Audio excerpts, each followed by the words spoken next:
ఒకరోజు రాజు మంత్రి మారువేషంలో రాజ్యంలో తిరుగుతుండగా ఒక బందిపోటు గుంపు వాళ్లపై దాడి చేస్తారు. రాజు మంత్రి వాళ్లతో ప్రతిఘటిస్తుంటారు. అటువైపుగా వెళ్లుతున్న రుద్రసేనుడు అది చూసి తన వంతు సాయం చేస్తాడు. దానికి మారువేషంలో ఉన్న రాజు మెచ్చి, నీకు ఏమి బహుమానం కావాలో కోరుకో అని అంటాడు. కాని రుద్రసేనుడు, తమరు ఆపదలో ఉంటే కాపాడానేగాని ఏదో ఆశించి మాత్రం కాదు అని వీరోచితంగా అంటాడు.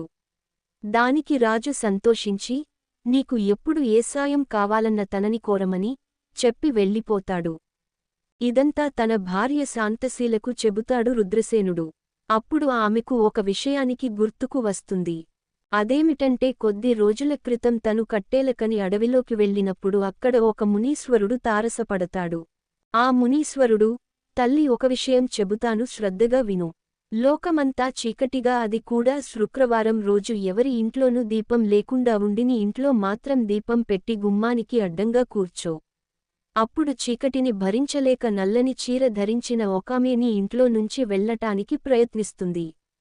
అప్పుడు నువ్వామెని అడ్డగించి బయట వెళ్ళితే లోపలికి రాకూడదని షరతు విధించు. అప్పుడామె నేను లోపల ఉండే ఈ వెలుగుని భరించలేను, చీకటిలోకి వెళ్ళిపోతానంటుంది.